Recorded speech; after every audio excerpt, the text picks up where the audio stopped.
Welcome to Khanversations. I'm Muqtedar Khan, your host, and today I'm going to talk to you about grand strategy. What is grand strategy? How is it different from national security strategy? And how is it different from just foreign policy? It's a very technical term, often used by scholars of American foreign policy, but increasingly it is being used by people who teach American foreign policy or foreign policy of other countries. It has a very specific definition in the field in terms of people who read and write about grand strategy. So in this discussion, I'm going to basically summarize what people really mean when they talk about grand strategy. And I also will advance what I think is or should be included when we develop a grand strategy for a country, for a nation. So we will go into that, but for those of you who follow me a bit more closely than others, you must have noticed that just a few days ago, I published an article on India's grand strategy in the Frontline magazine. It is one of the more important political magazines in India, read often by experts as well as people from the civil services. But that's one example of how we can have a serious discussion from an overview perspective of a foreign policy by invoking the concept or the lens of grand strategy. But before I get into the actual discussion of what is grand strategy, please subscribe to Khanversations, press this bell icon, like this video. Don't forget to share it with your socio-political network, especially academics and policymakers, diplomats, and generals. You will find this discussion interesting. There are lots of people here who have become very famous writing about grand strategy. A couple of them from the old school, it's Charlie Hill, who passed away. He wrote this book, Grand Strategies. He was instrumental in starting the grand strategy program at Yale University. I have visited him quite frequently, met with him on more than one occasion. I listened to him to talk about grand strategy. He was a very senior diplomat who felt that this was very, very important for people to know. His approach was very historical. He approached grand strategy like he would approach, like people in the field of management approach decision-making. So basically, he talked about grand strategy as all the elements that went into decision-making by leaders. He had a colleague, or he passed away. So his colleague, John Louis Gaddis, who's a historian of American foreign policy at Yale, is also a very important scholar on grand strategy. And then, of course, there's this younger scholar called Hal Brands. He's at Johns Hopkins University. He also writes about grand strategy. What good is grand strategy?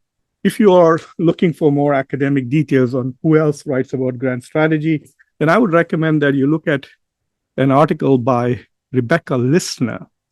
She was actually the national security advisor or deputy national security advisor to Kamala Harris. And if Kamala Harris had won, then she probably would have been very high up in the administration. So she also wrote a very interesting article in a journal in Texas National Security Journal. Anyway, you're probably seeing that article right now. So she did a pretty good analytical genealogical study of the concept of grand strategy. People all over the world now are thinking about grand strategy. So what is grand strategy?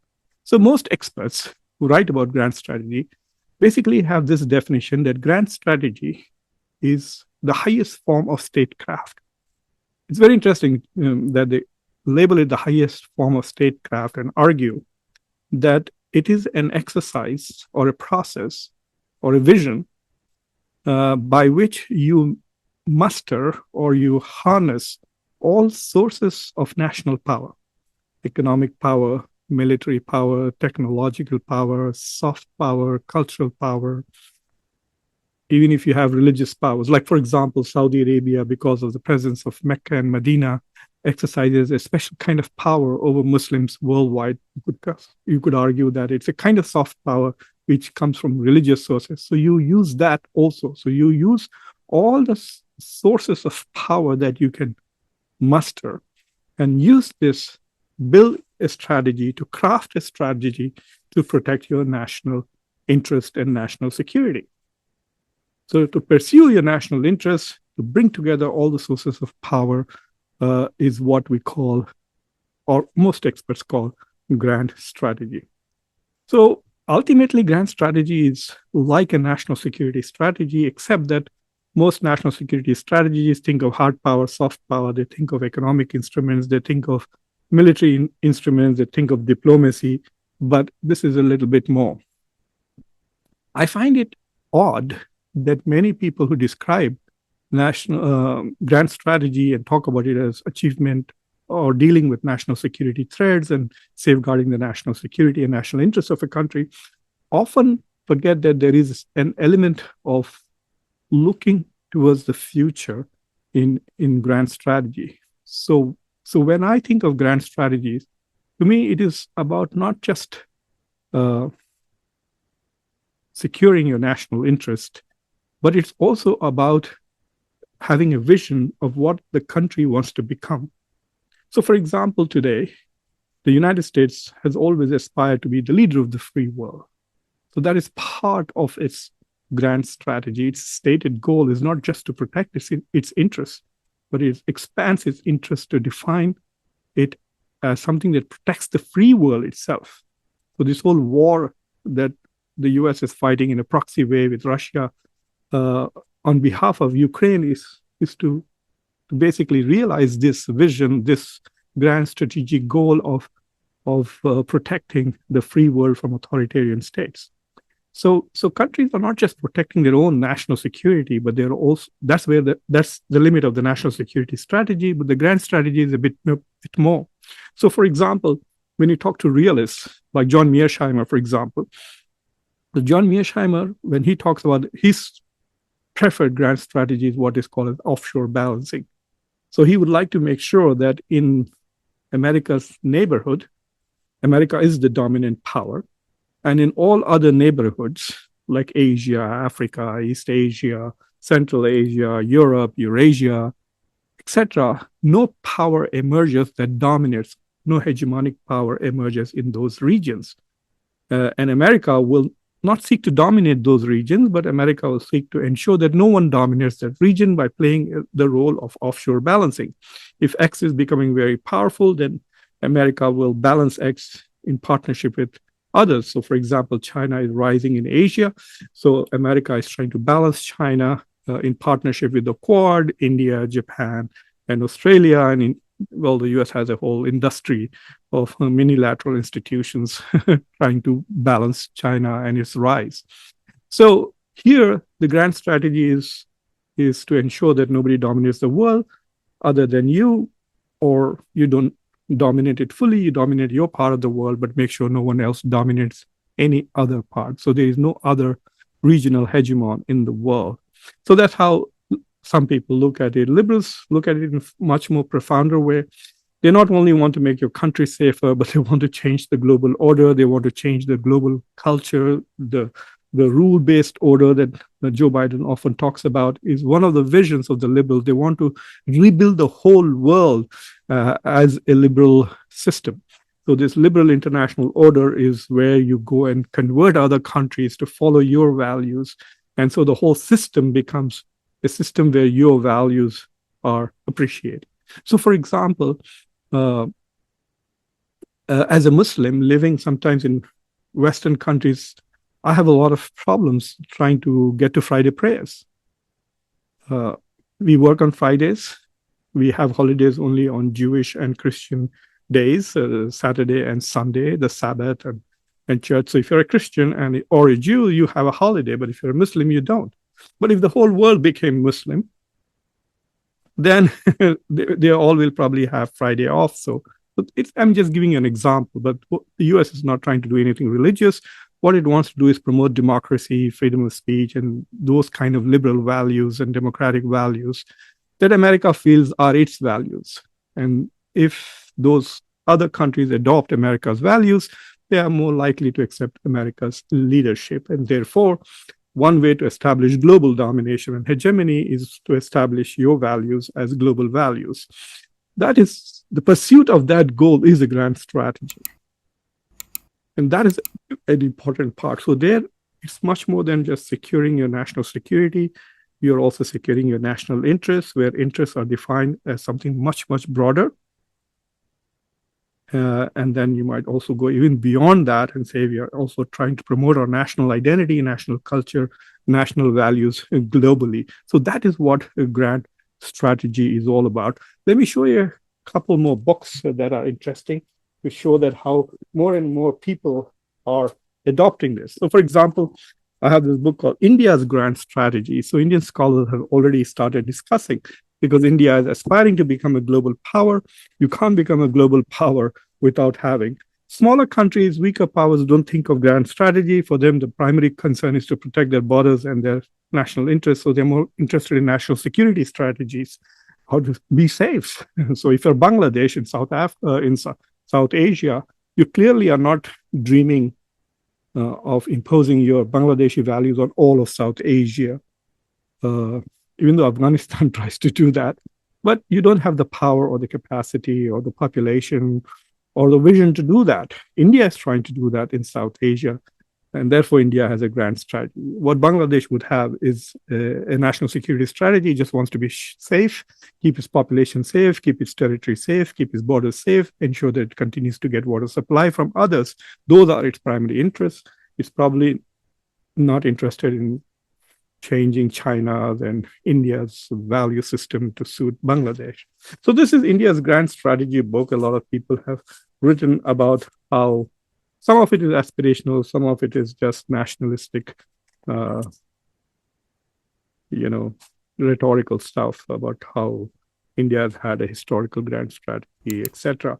But nevertheless, the fact that the Indian strategic community is thinking of grand strategy shows that it is becoming a major power, and therefore it has interests which are grand strategic in nature. There's also obviously China, and this is Inside China's Grand Strategy. This is a book written by, I haven't read it yet, just picked it up from the library, Ye Zicheng, The Perspective from the People's Republic. So it's an inside outlook about what is China's grand strategy. Some people argue that China's grand strategy is, I was listening to India's Foreign Minister, Dr. Jaishankar. He says China wants a multipolar world, but it wants a unipolar Asia, which means it wants to be the hegemonic power. And that's how the West also sees it. That's how the US sees it. And the US wants to prevent China from becoming a hegemonic power in Asia and East Asia, in the Indo-Pacific region. But you can see the Belt and Road Initiative is one way in which you can try to glean what the Chinese policymakers are thinking. It is clearly an instrument for global domination, Belt and Road Initiative, which means that China has aspirations to become a global power, a global dominant hegemonic power. Not only that it has aspirations, but it already has a strategy, and that strategy has been in place for now nearly 10 years. So that is an important part to do. There is also a couple of books that I want to show you. One is The India Way by Dr. Jaishankar. Even though it doesn't say grand strategy, it very clearly is an effort by Dr. Jaishankar to articulate India's grand strategy. One of the books that I'm using for the first time in my American foreign policy class is called Comparative Grand Strategy. I found this book very interesting because it looks at the grand strategies of many states, including states which are not that grand. So, for example, it has grand strategies of Russia, China, France, UK, the US. It also looks at the grand strategies of Brazil, India, Iran, Israel, Saudi Arabia, and the European Union. I don't know why people insist on treating the European Union as a state sometimes, but it does have a foreign policy, and it has a foreign policy minister or somebody in charge of the foreign affairs of European Union. To a great extent, people argue that Russia's invasion of Ukraine stemming from Russia's grand strategy or Putin's grand strategy for Russia to resuscitate the old Russian Empire, to go back to the borders of the Soviet Union, etc. So grand strategy is that it is something, it is mastering or bringing together all the sources of power that you have to pursue at the minimum your national security, and at the maximum is to change the global order to suit you and give you an advantage over other countries. I believe that in order to have a grand strategy, you need to. It's like saying that you don't have a helipad in your house, but you want to buy a helicopter. What's the point? Where are you going to land it? So if you have enough space in your backyard or your front yard, you have the money to build a helipad, and then you have a need to fly around, then you buy a helicopter.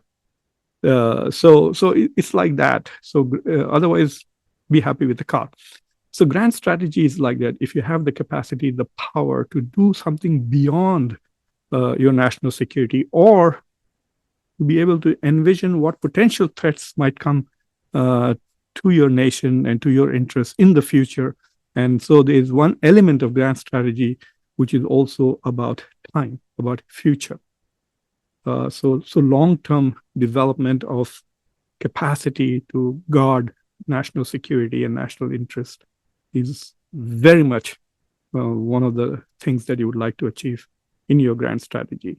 So once again, let me plug it in. I have recently published a piece on India's grand strategy and frontline. I will be continuing to work on grand strategy of the United States as well as India. And you can't talk about the grand strategy of the US and India without also talking with the grand strategy of other powers, including China, particularly China. So anyway, I hope you found this conversation interesting, useful, thoughtful. So please subscribe to Khanversations, like this video, press the bell icon, and don't forget to share this video with your socio-political network. This video is made only for members of Khanversations. So for the next couple of months, this will be only available to members. But if you are looking to watch this video, then join the channel and become a member. Until next time, I'm your host, Muqtedar Khan. Take care.